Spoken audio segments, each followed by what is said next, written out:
নৌকার সহিত কঙ্কাবতী ডুবিয়া গেলেন। কঙ্কাবতী জলের ভেতর ক্রমেই ডুবিতে লাগিলেন, ক্রমেই নিচে যাইতে লাগিলেন। যাইতে যাইতে অনেক দূর চলিয়া গেলেন। তখন নদীর যত মাছ একত্র হইল, নদীর ভিতর মহাকোলাহল পড়িয়া গেল। কঙ্কাবতী আসিতেছেন। রুই বলে কঙ্কাবতী আসিতেছেন, পুঁটি বলে কঙ্কাবতী আসিতেছেন, সবাই বলে কঙ্কাবতী আসিতেছেন। পথপানে একদৃষ্টে চাহিয়া জলচর জীবজন্তু সব সেখানে দাঁড়াইয়া ছিল। ক্রমে কঙ্কাবতী আসিয়া সেইখানে উপস্থিত হইলেন। সকলে কঙ্কাবতীকে আদর করিল। সকলেই বলিল, এসো এসো কঙ্কাবতী এসো। মাছেদের ছেলে মেয়েরা বলিল, আমরা কঙ্কাবতীর সঙ্গে খেলা করিব। বৃদ্ধা কাতলা মাছ তাহাদিগকে ধমক দিয়া বলিলেন, কঙ্কাবতীর এ খেলা করিবার সময় নয়। বাছার বড় গায়ের জ্বালা দেখিয়া আমি কঙ্কাবতীকে ঘাট হইতে ডাকিয়া আনিলাম। আহা, কত পথ পার আসিয়াছে, বাছার আমার মুখ শুকাইয়া গিয়াছে। এসো মা, তুমি আমার কাছে এসো, একটু বিশ্রাম করো, তারপর তোমার একটা বিলি করা যায়। কঙ্কাবতী আস্তে আস্তে কাতলা মাছের নিকট গিয়া বসিলেন। এদিকে কঙ্কাবতী বিশ্রাম করিতে লাগিলেন, ওদিকে জলচর জীবজন্তুগণ মহাসমারোহে একটি সভা করিলেন। তপসী মাছের দাড়ি আছে দেখিয়া সকলে তাহাকে সভাপতি রূপে বরণ করিলেন। কঙ্কাবতীকে লইয়া কি করা যায়? সভায় এই কথা লইয়া বাদানুবাদ হইতে লাগিল। অনেক বক্তৃতার পর চতুর বাটা মাছ প্রস্তাব করিলেন, এসো ভাই, কঙ্কাবতীকে আমরা আমাদের রানী করি। এই কথাটি সকলের মনোনীত হইল। চারিদিকে জয়ধ্বনি উঠিল।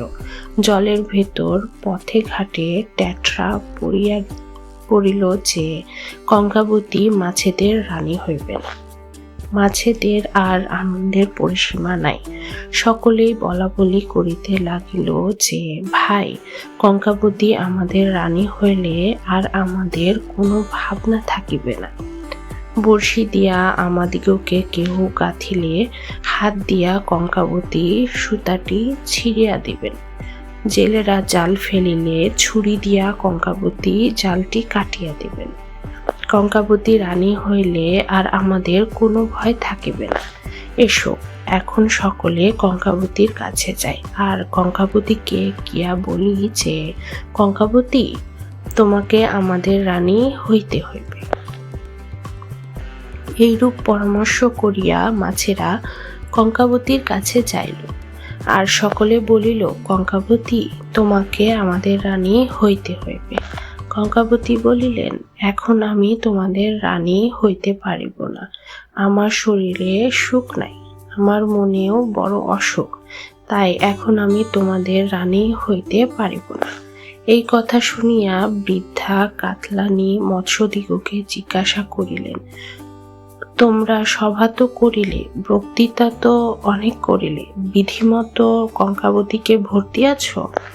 মাছেরা উত্তর করিল, না, কই, কঙ্কাবতীকে বিধিমতো ভোট দেওয়া হয় নাই, আমরা ভুলিয়া গিয়াছি। কাতলানি বলিলেন, তবে ভোট না পাইলে কঙ্কাবতী রানী হইবে কেন? তখন মাছেরা সব বলিল, ওহো, বুঝেছি বুঝেছি, ভোট না পাইলে কঙ্কাবতী রানী হইবে না। এসো, আমরা সকলে কঙ্কাবতীকে ভোট দিই। এই বলিয়া যত মাছ কঙ্কাবতীকে ভোট দিতে আরম্ভ করিল। অবশেষে তাহারা ভোটের হাঁড়িটা কঙ্কাবতীর সম্মুখে লইয়া গেল। হাঁড়ির মুখে যে ন্যাকড়াখানি বাঁধা ছিল তাহা খুলিয়া বলিল, দেখো দেখো কঙ্কাবতী, কত ভোট পাইয়াছ। এখন আর বলিতে পারিবে না যে তোমাদের রানী হব না। কঙ্কাবতী উত্তর করিল, না গো না, ভোটের জন্য নয়, আমি এখন তোমাদের রানী হইতে পারিব না। আমার যা হইয়াছে তা আমি জানি। তখন কাতলানি পুনরায় বলিলেন, তোমরা রাজপোশাক প্রস্তুত করিয়াছ? রাজপোশাক না পাইলে কঙ্কাবতী তোমাদের রানী হইবে কেন? এই কথা শুনিয়া মাছেরা সব বলিল, ওহো, বুঝেছি, রাজপোশাক না পাইলে কঙ্কাবতী রানী হইবে না। রাঙা কাপড় চাই, মেমের মতো পোশাক চাই, তবে কঙ্কাবতী আমাদের রানী হইবে। কঙ্কাবতী উত্তর করিলেন, না গো না, রাঙা কাপড়ের জন্য নয়, সাজিবার গুজিবার স্বাদ আমার নাই, একলা বসিয়া কেবল কাঁদি, এখন আমার এই স্বাদ। তখন কাতলানি পুনরায় জিজ্ঞাসা করিলেন, তোমরা রাজা ঠিক করিয়াছ, রাজা না পাইলে কঙ্কাবতী রানী কি করিয়া হয়? তাই একলা বসিয়া কঙ্কাবতীর কাঁদিতে স্বাদ হইয়াছে। কঙ্কাবতী উত্তর করিলেন, তা নয় গো, তা নয়, আমার রাজা এ কাজ নাই, আমি দুঃখিনী কঙ্কাবতী, প্রাণের জ্বালা জুড়াইতে তোমাদের এত জলের ভেতর আসিয়াছি। কাতলানি তখন ঈষৎ হাসিয়া বলিলেন, রাজা চাই না বটে, আর যদি খেতুকে রাজা করি? চমকিত হইয়া কঙ্কাবতী কাতলানির মুখ পানে চাহিলেন। তিনি ভাবিলেন, এই নদীর মাঝখানে এত গভীর জলের ভিতরেও এই সংবাদ আসিয়াছে। কাতলানি তাহার মনের ভাব বুঝিতে পারিলেন, আর বলিলেন, তোমরা মনে করো মাছেরা কিছু জানে না, মাছেদের কেবল ধরিয়া খাইতে হয়। শুধু তা নয় কঙ্কাবতী, শুধু তা নয়, আমরাও কিছু কিছু সংবাদ রাখিয়া থাকি। ঘাটে যখন চড়িতে যাই, তখন তোমাদের মেয়েতে মেয়েতে কথা হয়, তখন আমরাও এক আধটা কথা কান পাতিয়া শুনি। যাও মা, এখন ওঠো, গিয়া পোশাক পরো, রানী হও, কাঁদিও না। বৃদ্ধা কাতলা মাছের প্রবোধ বাক্য শুনিয়া কঙ্কাবতীর মন অনেকটা সুস্থ হইল। কঙ্কাবতী জিজ্ঞাসা করিলেন, ভালো না হয় আমি তোমাদের রানী হইলাম, এখন আমাকে করিতে হইবে কি? মাছেরা উত্তর করিল, করিতে হইবে কি, কেন? দর্জির বাড়ি যাইতে হইবে, গায়ের মাপ দিতে হইবে, পোশাক পরিতে হইবে। সকলে তখন কাকড়াকে বলিলেন, কাকড়া মহাশয়, আপনি জলেও চলিতে পারেন, স্থলেও চলিতে পারেন, আপনি বুদ্ধিমান লোক। চক্ষু দুটি যখন আপনি পিটপিট করেন, বুদ্ধির আভা তখন তাহার ভেতর চিকচিক করিতে থাকে। কঙ্কাবতীকে সঙ্গে লইয়া আপনি দর্জির বাড়ি গমন করুন, ঠিক করিয়া কঙ্কাবতীর গায়ের মাপটি দিবেন, দামি কাপড়ের জামা করিতে বলিবেন, কচ্ছপের পিঠে বোঝাই দিয়া টাকা মোহর লইয়া যান, যত টাকা লাগে তত টাকা দিয়া কঙ্কাবতীর ভালো কাপড় করিয়া দেবেন। কাকড়া মহাশয় উত্তর করিলেন, অবশ্যই আমি যাব।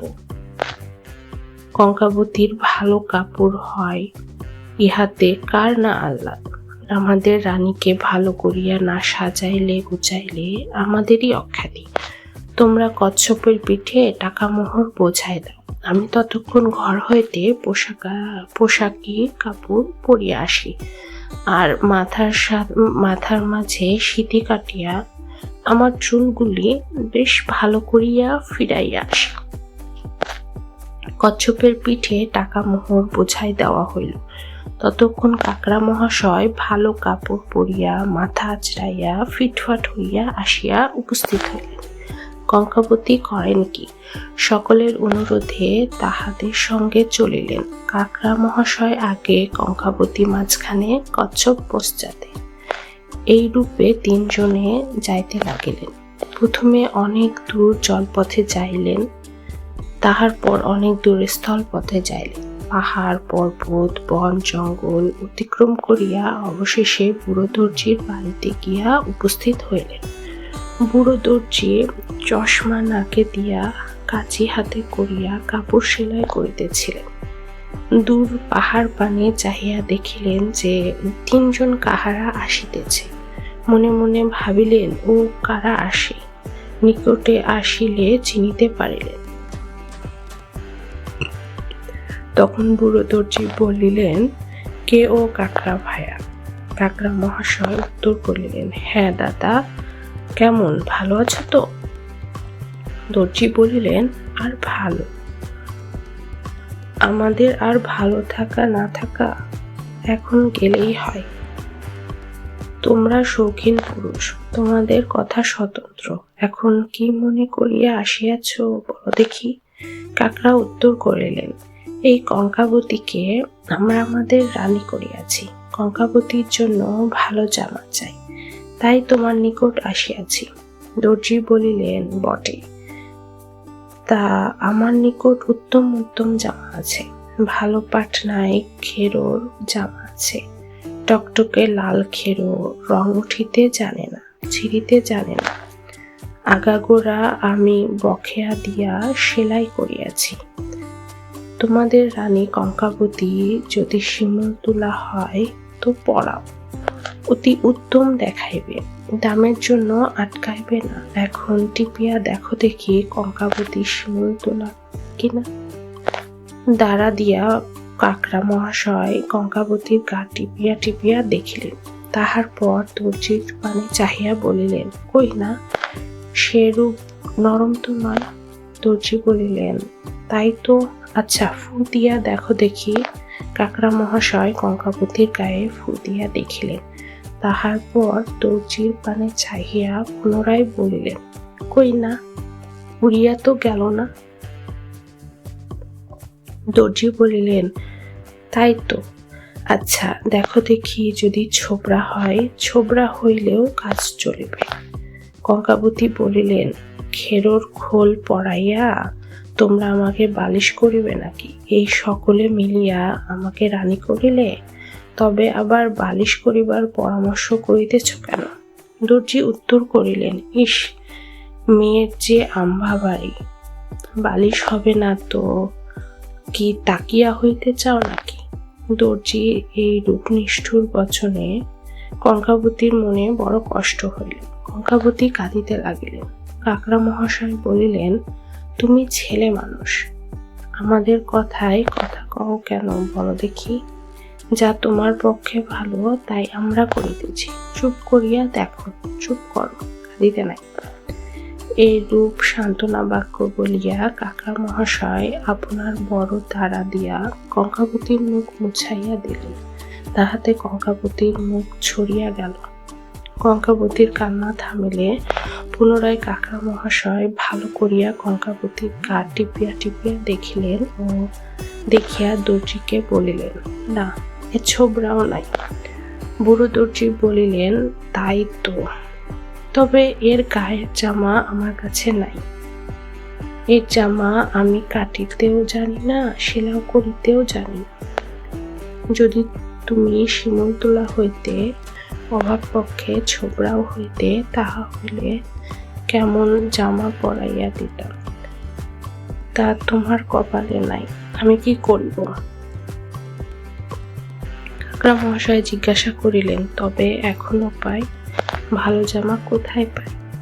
দর্জি বলিলেন, তুমি এক কাজ করো, তুমি খলিফা সাহেবের কাছে যাও, খলিফা সাহেব ভালো কারিগর, খলিফা সাহেবের মতো কারিগর এই পৃথিবীতে নাই।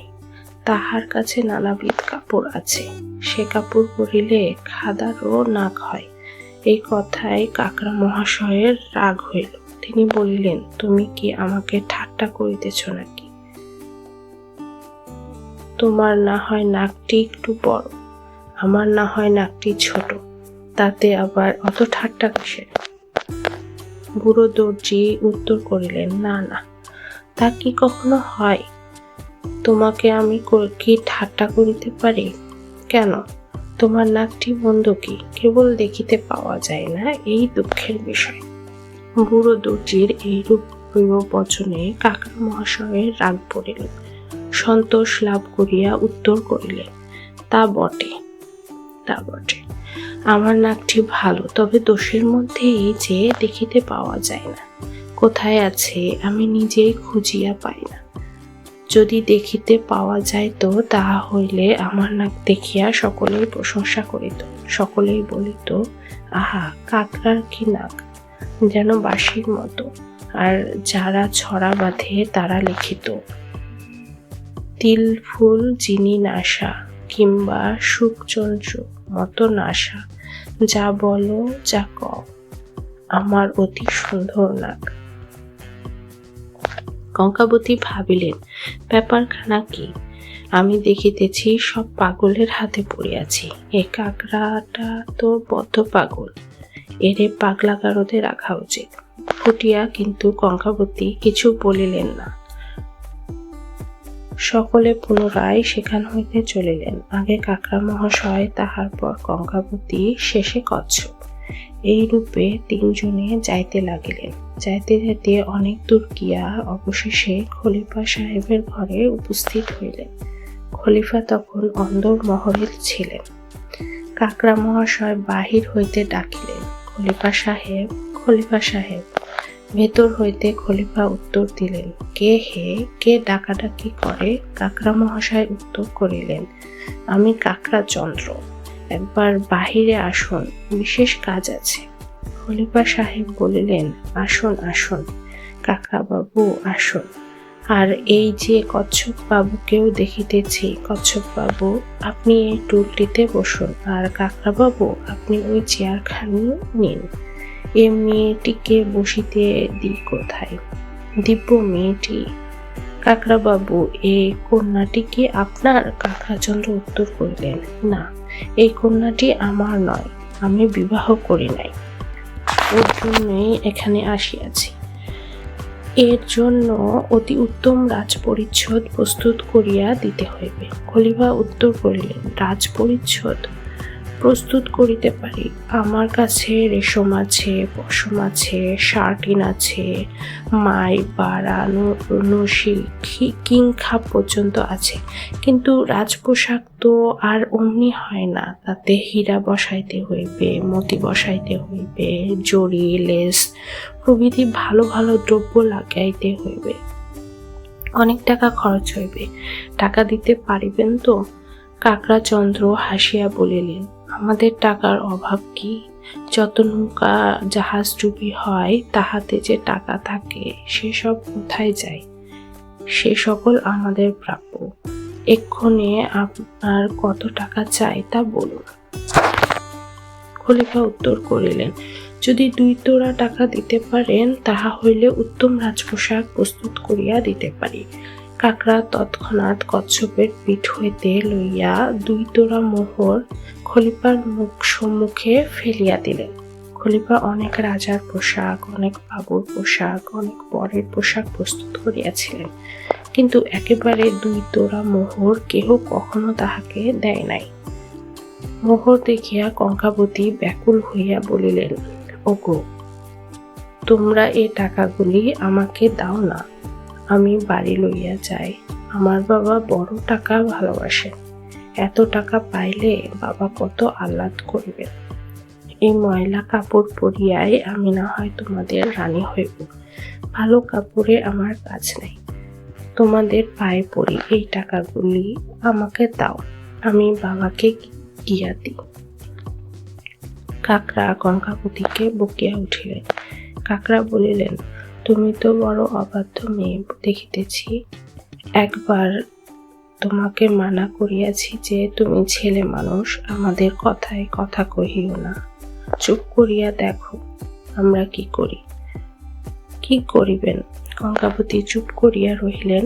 মোহর পাইয়া খলিফার আর আনন্দের পরিসীমা রহিল না। তিনি বলিলেন, টাকাগুলি বাড়ির ভিতর রাখিয়া আসি, আর ভালো ভালো কাপড় বাহির করিয়া আনি। এইক্ষণে তোমাদের রানীর রাজবস্ত্র করিয়া দিব। বাটির ভেতর খলিফা 2 তোলা মোহর লইয়া যাইলেন। আহ্লাদে পুলকিত হইয়া দন্তপাটি করিটা একগাল হাসির সহিত সেই মোহর স্ত্রীকে দেখাইতে লাগিলেন। স্ত্রী অবাক, কি আশ্চর্য, আজ সকালবেলা আমরা কার মুখ দেখিয়া উঠিয়াছিলাম। খলিফানি এইরূপ ভাবিতে লাগিলেন। অবশেষে প্রকাশ্যে খলিফানি বলিলেন, এবার কিন্তু আমাকে ডায়মন্ড কাটা তাবিজ করাইয়া দিতে হইবে। তাহার পর খলিফা কঙ্কাবতীকে বাটির ভেতর লইয়া গেলেন। স্ত্রীকে বলিলেন, ইনি রানী, এর নাম কঙ্কাবতী, এর জন্য রাজপরিচ্ছদ প্রস্তুত করিতে হইবে। অতি সাবধানে তুমি ইহার গায়ের মাপ লও। খলিফানি কঙ্কাবতীর গায়ের মাপ লইলেন।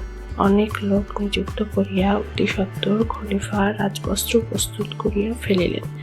খলিফা রমণী যত্নে সেই পোশাক কঙ্কাবতীকে পরাইয়া দিলেন।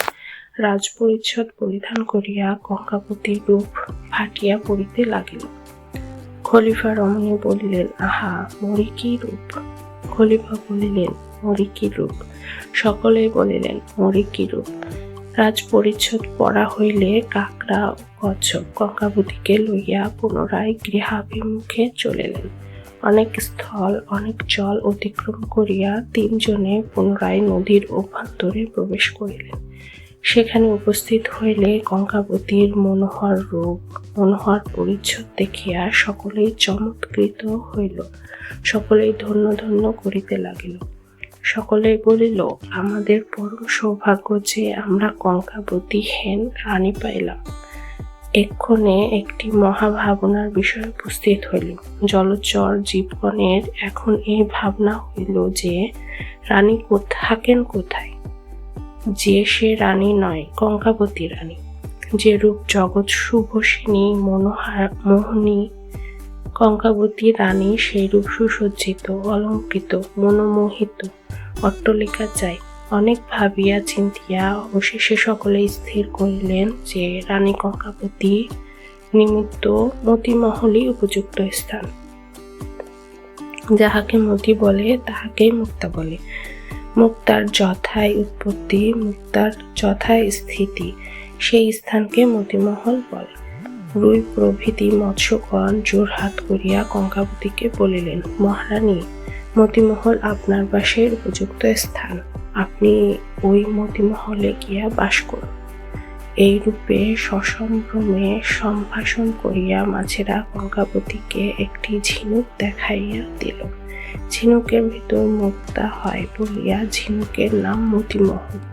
কঙ্কাবতী সেই ঝিনুকের ভিতর প্রবেশ করিলেন। ঝিনুকের ভিতর বাস করিয়া কঙ্কাবতী মাছেদের রানীগিরি করিতে লাগিলেন।